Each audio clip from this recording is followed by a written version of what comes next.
क्योंकि कहते ना कि पिछड़ा समाज, सबसे पिछड़ा समाज तो किन्नर समाज है। आज़ादी के 72 साल बाद मेरे जेंडर को मान्यता मिली। वो कागज में अधिकार मिला कि मैं जैसी हूँ वैसा ही समाज में रहूँ, ना मैं औरत के पीछे जाऊँ ना मैं आदमी के पीछे जाऊँ। देवालय से वैशाली तक हमारी यात्रा हुई और वैशाली से वापिस संविधान के जरिए हमने अपना अधिकार पाया, वोट का, हर चीज़ का पाया। मैंने इलेक्शन भी लड़ा, 2019 में लोकसभा का इलेक्शन लड़ा भाई अपने जेंडर के हिसाब से। ना तो फिर मैं पंडित भी नहीं रही और ना मैं मुसलमान रही। कहने को मैंने हज भी किया और महामंडलेश्वरी भी। जैसे देश आज़ाद 200 साल अंग्रेजों ने राज किया तो हमारे किन्नरों पर जराइन जाति एक्ट लगा दिया गया। हमें टॉयलेट का अधिकार चाहिए, हमें कारावास का अधिकार चाहिए, हमें पढ़ने का अधिकार चाहिए, हमें रिजर्वेशन चाहिए। तो उसी में कि बच्चे लेने, क्योंकि हमारे को तो ये भी नहीं कि हमारे को कोई कंपनी लोन दे दे, लोन लेने का भी अधिकार नहीं है। तो एक बच्चा पालने, एक ममता, मेरा रूप औरत का है तो मेरे अंदर ऑलरेडी ममता होगी। जब बांझ औरतों की गोद भर सकती हूँ, उसके लिए दुआ कर सकती हूँ, और किसी का बच्चा मेरी गोद में आके गिर गया तो उसमें ममता भी नहीं दिखा सकती। ਜਗਬਾਣੀ ਟੀਵੀ ਦੇਖ ਰਹੇ ਸਾਰੇ ਹੀ ਦਰਸ਼ਕਾਂ ਦਾ ਸਵਾਗਤ ਹੈ। ਦੋਸਤੋ, ਕਿੰਨਰ ਸਮਾਜ ਇੱਕ ਅਜਿਹਾ ਸਮਾਜ ਹੈ ਜਿਸ ਨੂੰ ਸਮਾਜ ਦੇ ਵਿੱਚ ਰਹਿੰਦਿਆਂ ਕਾਫੀ ਮੁਸ਼ਕਲਾਂ ਦਰਪੇਸ਼ ਆਉਂਦੀਆਂ ਨੇ, ਪਰ ਉਸ ਦਾ ਹੱਲ ਕੀ ਹੈ? ਹੱਲ ਹੈ ਸੰਵਿਧਾਨ ਦੇ ਵਿੱਚ ਜੋ ਹੈਗੀਆਂ ਨੇ ਅਮੈਂਡਮੈਂਟਸ ਕੀਤੀਆਂ ਹੋਈਆਂ ਨੇ, ਉਹਦੇ ਅਕੋਰਡਿੰਗਲੀ ਕੋਈ ਵੀ ਇਨਸਾਨ ਹੈ ਉਹ ਆਪਣੀ ਹੱਕਾਂ ਨੂੰ ਮੰਗ ਸਕਦਾ ਹੈ, ਆਪਣੇ ਹੱਕਾਂ ਦੇ ਲਈ ਖੜ ਸਕਦਾ ਹੈ। ਸਾਡੇ ਨਾਲ ਕਿੰਨਰ ਸਮਾਜ ਤੋਂ ਮੌਜੂਦ ਨੇ ਇੱਕ ਨਾਮੀ ਸ਼ਖਸੀਅਤ, ਉਹਨਾਂ ਦੇ ਨਾਲ ਗੱਲਬਾਤ ਕਰਾਂਗੇ। ਉਹਨਾਂ ਨੇ ਕਿੰਨਰ ਸਮਾਜ ਦੇ ਵਿੱਚ ਰਹਿੰਦਿਆਂ ਤੇ ਇਸ ਸਮਾਜ ਦੇ ਵਿੱਚ ਰਹਿੰਦਿਆਂ ਕਿਵੇਂ ਆਪਣੇ ਹੱਕ ਪ੍ਰਾਪਤ ਕੀਤੇ ਤੇ ਹੁਣ ਉਹਨਾਂ ਨੂੰ ਕੀ ਮੁਸ਼ਕਲਾਂ ਦਰਪੇਸ਼ ਆ ਰਹੀਆਂ ਨੇ, ਉਹਨਾਂ ਬਾਰੇ ਗੱਲਬਾਤ ਕਰਾਂਗੇ। ਮੈਮ ਸਵਾਗਤ ਹੈ। जय श्री महाकाल। मेरा नाम भवानी माँ है, किन्नर अखाड़े की महामंडलेश्वर हूँ। दिल्ली से हूँ, उत्तर भारत से हूँ। मुझे मेरे बाप का नाम भी पता है, मुझे मेरे गुरु का नाम भी पता है, और मुझे संविधान का भी पता है। क्योंकि जब जिस इंसान को ये सब चीज़ पता, अपनी जात औकात और अपना देश के बारे में पता होता है तो वो इंसान डरता नहीं है, वो ले सकता है। उसे छीनने की जरूरत नहीं है कि संविधान मेरे को लेने का अधिकार दिया है। 2014 में मुझे अधिकार मिला अपने जेंडर से वोट देने का, अपने जेंडर को खुल के लिखने का। क्योंकि कहते ना कि पिछड़ा समाज, सबसे पिछड़ा समाज तो किन्नर समाज है। आज़ादी के 72 साल बाद मेरे जेंडर को मान्यता मिली। वो कागज में अधिकार मिला कि मैं जैसी हूँ वैसा ही समाज में रहूँ, ना मैं औरत के पीछे जाऊँ ना मैं आदमी के पीछे जाऊँ। ये मेरे संविधान में जगह थी, जब भी तो मुझे मिला। और रही बात मेरे वेदों में, पुराणों में, उस जगह में ऑलरेडी हूँ। गीता में मैं हूँ, रामायण में मैं हूँ।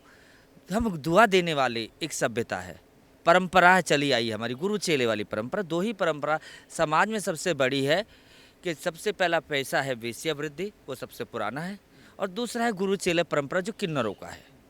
क्योंकि हम मठ और मंदिर में रहने वाली सभ्यता थी। देवालय से वैशाली तक हमारी यात्रा हुई और वैशाली से वापिस संविधान के जरिए हमने अपना अधिकार पाया, वोट का, हर चीज़ का पाया। मैंने इलेक्शन भी लड़ा, 2019 में लोकसभा का इलेक्शन लड़ा भाई अपने जेंडर के हिसाब से, ना कि मेल टू फीमेल। ओनली मैं किन्नर हूँ, वो लिया। फिर मैंने आरक्षण भी लिया क्योंकि मैं दलित समाज से आती थी। ना तो फिर मैं पंडित भी नहीं रही और ना मैं मुसलमान रही। कहने को मैंने हज भी किया और महामंडलेश्वरी भी। जातिवाद का सूचक जो आपके समाज में था वो मेरे समाज में था। जब एक आदमी को फीमेल होने का, ट्रांस वुमेन होने का अधिकार मेरा समाज दे रहा है, और दूसरा मेरा औरत को मर्द होने का दे रहा है, तो मेरी तो सभ्यता बहुत पुरानी आदिकाल से है। तुलसीदास भी कहते देव धनुष किन्नर नर, कोई भी धर्म का काम जब तक किन्नर नहीं होगा पूरा नहीं होगा। आज हमारे समाज में तो पहले कागजी कोई जगह नहीं थी, मान्यता ही नहीं थी, ना नौकरी की, ना किसी चीज़ की, ना कोई सरकारी सभ्यता। जैसे देश आज़ाद 200 साल अंग्रेजों ने राज किया तो हमारे किन्नरों पर जराइन जाति एक्ट लगा दिया गया, हमारी संपत्तियाँ छीन ली गई। आज़ाद होने के बाद हमारा वो कानून तो हट गया और सिर्फ अधिकार मिला बोनों के साथ और संतों के साथ एक फ्री जनरल डब्बे का। उसके अलावा हमें कुछ नहीं मिला, ना हमें कोई आरक्षण मिला, ना कोई सुविधाएं मिली। जो भी कुछ किया हमने आप लोगों से ही मांगा और आप लोगों के बीच में रहे। आज संविधान मिला हमें, तो हमारे को वोट डालने का अधिकार है, मकान लेने का अधिकार है, सब कुछ है। तो एक बच्चे का भी कॉलम होता है, हमें पता अब चला, नहीं तो पहले से हम तो ऐसे ही बच्चा ले लिया, पाल लिया। अगर मौजूदा समय में देखें तो क्या दिक्कतें आपको अभी आ रही हैं? हमको ये जो बिल है हमें सब मंजूर है, लेकिन इसमें थोड़ी सी बदलाव तो होना चाहिए ना। संशोधन तो हर एक बिल में होना है। बिल के बारे में थोड़ा सा एलेबोरेट कर दो हमारे दर्शकों को। देखो बिल में हमने 16 पॉइंट रखे थे। हमें टॉयलेट का अधिकार चाहिए, हमें कारावास का अधिकार चाहिए, हमें पढ़ने का अधिकार चाहिए, हमें रिजर्वेशन चाहिए। तो उसी में कि बच्चे लेने, क्योंकि हमारे को तो ये भी नहीं कि हमारे को कोई कंपनी लोन दे दे, लोन लेने का भी अधिकार नहीं है। तो एक बच्चा पालने, एक ममता, मेरा रूप औरत का है तो मेरे अंदर ऑलरेडी ममता होगी। जब बांझ औरतों की गोद भर सकती हूँ, उसके लिए दुआ कर सकती हूँ, और किसी का बच्चा मेरी गोद में आके गिर गया तो उसमें ममता भी नहीं दिखा सकती।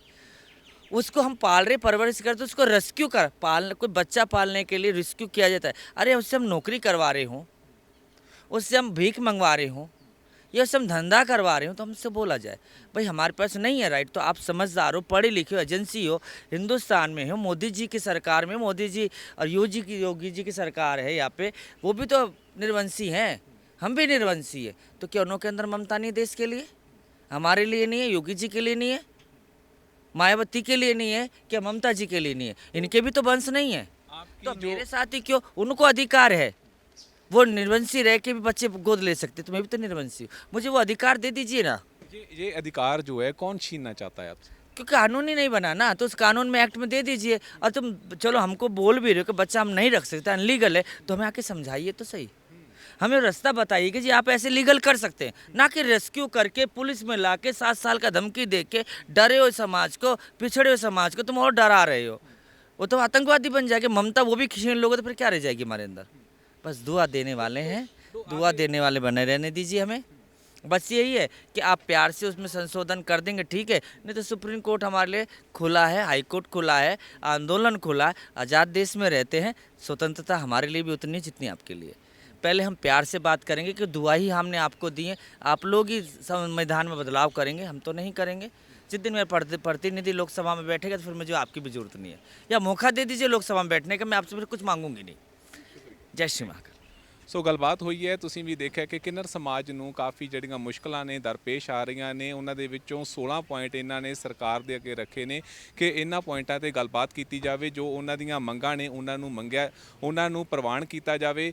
ਇੱਕ ਬੱਚਾ ਰੱਖਣ ਦੀ ਵੀ ਇਹਨਾਂ ਨੇ ਵੱਡੀ ਪੇਸ਼ਕਾਰੀ ਕੀਤੀ ਹੈ ਕਿ ਇਸ ਸਮਾਜ ਨੂੰ ਬੱਚਾ ਰੱਖਣ ਦੀ ਵੀ ਇਜਾਜ਼ਤ ਦਿੱਤੀ ਜਾਵੇ, ਕਿਉਂਕਿ ਇਹਨਾਂ ਦੇ ਮਨਾਂ ਦੇ ਵਿੱਚ ਵੀ ਕਿਤੇ ਨਾ ਕਿਤੇ ਮਮਤਾ ਹੁੰਦੀ ਹੈ। ਤੁਸੀਂ ਗੱਲਬਾਤ ਦੇ ਵਿੱਚ ਵੀ ਸੁਣਿਆ, ਉਹਨਾਂ ਨੇ ਬੜੇ ਹੀ ਵਧੀਆ ਢੰਗ ਦੇ ਨਾਲ ਇਹਨਾਂ ਗੱਲਾਂ ਨੂੰ ਸਪਸ਼ਟ ਕੀਤਾ ਕਿ ਬਹੁਤ ਸਾਰੀਆਂ ਮੁਸ਼ਕਲਾਂ ਨੇ ਦਰਪੇਸ਼ ਹੁੰਦੀਆਂ ਨੇ ਜਿਹੜੀਆਂ ਕਿੰਨਰ ਸਮਾਜ ਨੂੰ, ਉਹਨਾਂ ਦੇ ਲਈ ਸਰਕਾਰ ਨੂੰ ਸੋਚਣਾ ਚਾਹੀਦਾ ਹੈ।